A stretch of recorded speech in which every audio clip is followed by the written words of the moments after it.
dyan at maglalagay tayo ng mga mesa dito ha. Papakainin natin ang buong barangay. Kat, linisin mo yan ng maigi ha. Opo. Darating ang obispo, kailangan malinis ang bahay natin pagdating ng piyesta.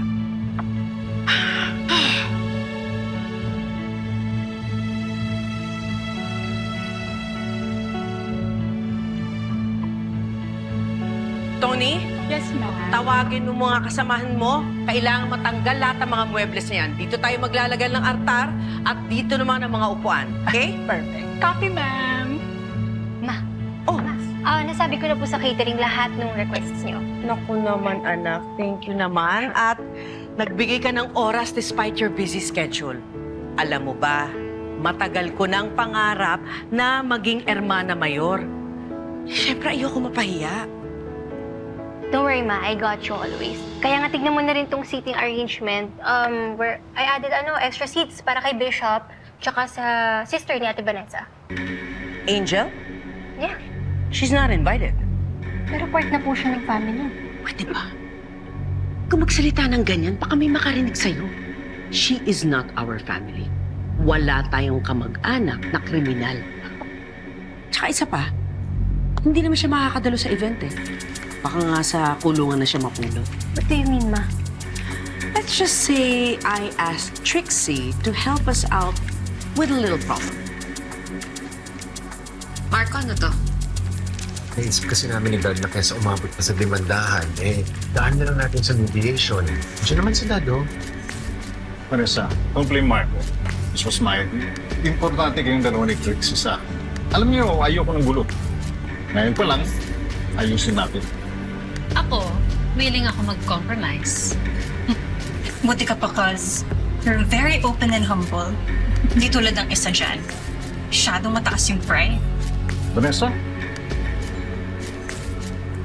Great. Well, upo tayo. Sige. Sana naman lang nagsabi ka, di ba? Nag-heads up ka sana na may plan kayo ni Dad. Sa alam pa ni Trixie yung mangyayari kaysa sa akin eh. Love, hindi ko kasi alam kung mapayag ka sa ganitong setup. Kasi hindi ako papayag na mabibigla ako. Ikaw yung nag-encourage kay Ate Trixie na idemanda si Ate Angel? Bakit? Karapatan naman ni Trixie yun, di ba? Angel should pay the consequences sa mga ginawa niya. Pero kapatid siya ni Ate Vanessa. Eh ano ngayon? Nagkamali pa rin siya, di ba? Dapat managot siya. Walang pamilya dito, kamag-anak, wala. Ma, paano kung ako yun? Ako yung nagkamali. Hahayaan niyo lang din akong makulong? Of course not. I will protect you with my life. You're my daughter. But what about Ate Vanessa? She's also your daughter. Daughter-in-law. Magkaiba yun. Hindi ko siya kadugo. In fact, mainit ang dugo ko sa kanya. Naku, nang binibigla ako, Marco. Sige. Marco? Vanessa? Are you okay?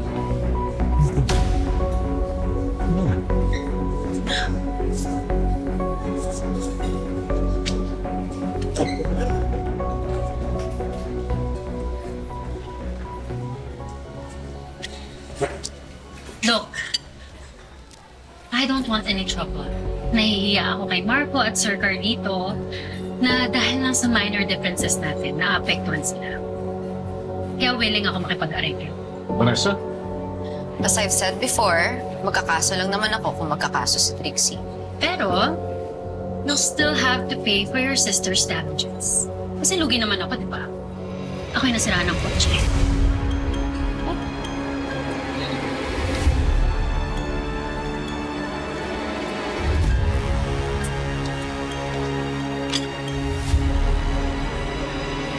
$600,000 for a windshield? Ayaw ko nang bumili ng second-hand na kotse nun eh. Ate, wala akong ganung pera ah. Kasama na dyan ang actual damages, moral damages, at saka, tandaan mo, na-trauma ako dahil sa'yo. Natakot ako. Kasama na rin dyan ang exemplary damages para matuto naman yung kapatid mo. Alam mo, Trixie, willing naman ako magbayad. Hindi lang ganito kalaki. Yung presyo na binigay mo, preso yan ng mga taong ayaw makapag-areglo. Mabuti pa sa korte na lang tayo mag-usap para yung judge na lang mag-decide kung anong tamang settlement money. Fine. Sa korte na nga lang tayo. Magdemandahan. Okay.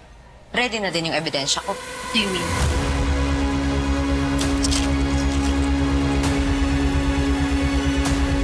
Here. Kinuha ko agad yung CCTV pagkatapos mo i-threaten yung kapatid ko, nakakasuhan mo siya. Kitang-kita niyo naman kung paano ako sinaktan ni Trixie. You did this? Such a disappointment to my Trixie. Maturingan ka pang abogado. You work for my firm. Sir, that was an accident. That was completely unintentional. Sir, I'm so sorry na napanood niyo pa yun. Pero nandito po kasi ako para makipag-areglo. And apparently, mukhang may ibang plano tong babaeng to. Kaya mas better na nga, nasa korte na lang tayo mag-usap-usap. Total, lalabas din naman ang totoo. Cause let's go na nga.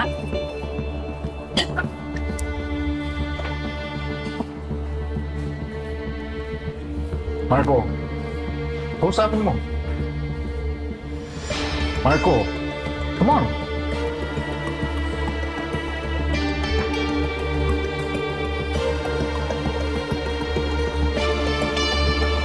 Trixie, pwede bang mag-usap muna tayo? Bumalik ka muna sa loob. Kaz, mauna ka na. Nagsayang lang ako ng oras. Masyadong mapagmataas yung asawa mo. Sige, kakausapin ko siya. Pero ang importante, ayusin natin to ngayon. Kesa umabot pa kayo sa demandahan, mas malaking gulo yan. Sisihin mo yung asawa mo. Kasi ako willing ako mag-compromise.